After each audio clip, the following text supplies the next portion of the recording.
नमस्कार. फक्त राजकारणमध्ये आपले स्वागत आहे. मागच्या काही व्हिडिओजमध्ये तुम्हाला मी सांगितलं होतं मुंबई महानगरपालिकेचे निकाल धक्कादायक लागतील आणि ते महायुतीच्या बाजूनी लागतील याचा अंदाज मी तुम्हाला दिला होता. भाऊ तोरसेकरांनी सुद्धा हेच म्हणलं होतं, परंतु कोणी विश्वास करायला तयार नव्हतं. आणि मी त्यात हे सांगितलं होतं की असं का होईल म्हणून. त्याचं कारण तुम्हाला सांगतो मी. मराठी न्यूज चॅनल्सवरनं जो फीडबॅक येत होता तो केवळ मराठी मतदारांचा येत होता.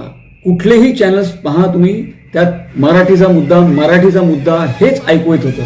परंतु मुंबई एक बहुभाषिक शहर आहे, इथे इतर भाषिक पण राहतात, पण त्यांचा फीडबॅक हा येतच नव्हता कुठे.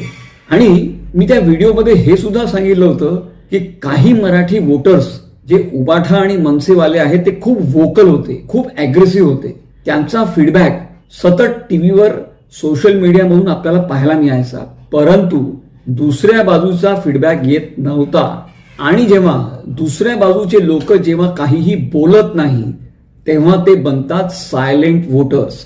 आणि सायलेंट वोटर्स हे अतिशय अनप्रिडिक्टेबल असतात. हे वेळेवर आपला कमाल दाखवतात, ते बोलत काहीच नाही, ते चुपचाप मतदान करतात आणि रिझल्ट डे ज्या दिवशी राहतो, निकालाचा दिवस, त्या दिवशी आपला कमाल दाखवतात.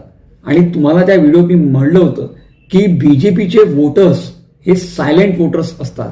आणि आजचा निकाल पाहून तुम्हाला माझं ते म्हणणं पटलं असेल. आता दुसरा भाग सांगतो.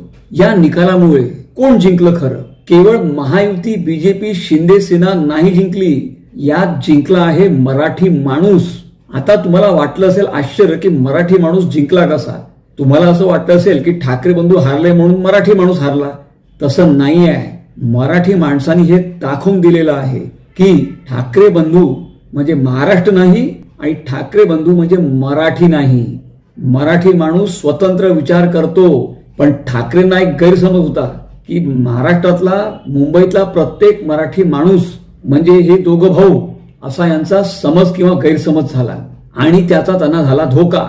आज मराठी माणसाचा मान पूर्ण भारतात उंचावलेला आहे. आता उंचावला कसा आहे? पूर्ण भारताला एक मेसेज गेलेला आहे. तो हा मेसेज आहे की आम्ही अमराठी लोकांना मारपीट करणे, पिटाई करणे, त्यांना घाबरवणे या विचारांची आम्ही सहमत नाही. हे मराठी लोकांनी आज पूर्ण भारताला हे दाखवून दिलेलं आहे की आमचं मत हे विकासाकरता असतं, आमचं मत हे इन्फ्रास्ट्रक्चर करता असतं, मुंबईच्या चांगल्या इन्फ्रास्ट्रक्चर करता. आमचं मत मराठी लोकांकरता स्वतःचं घर जो देईल त्याकरता असतं. उत्तम उदाहरण म्हणजे बीडीडी चाळ. आणि विकास कामांमध्ये जो स्पीड ब्रेकर टाकतो त्याला घराचा रस्ता दाखवेल मराठी वोटर. ज्या लोकांनी मुंबई मेट्रो 3चं काम थांबवलं होतं, ज्या लोकांनी बीडीडी चाळीचं काम 25 वर्ष थांबवलं, त्या लोकांना मराठी जनतेने नाकारलं आहे. नुसतं मराठी करून लोकांना भडकवणे, मग ते जाऊन कोणाची तरी पिटाई करतात, मारपीट करतात. काय वाटलं असेल त्या आई वडिलांना? अर्णव खैरेच्या एकुलता एक मुलगा लहानसा, तो हिंदीत काय बोलला तर ट्रेनमध्ये त्याला या सरफेऱ्या लोकांनी खूप मारलं. तो इतका घाबरला, इतका पॅनिक झाला, तो सहन नाही करू शकला तो पॅनिक, आणि त्यांनी आत्महत्या केली. एकुलता एक पोरगा आई वडिलांचा गेला. काय वाटलं असेल त्यांना? हे लोक डोकी भडकवतात लोकांची आणि मग मारपीट करतात आणि त्याच्यामुळे किती लोकांना मानसिक त्रास होतो.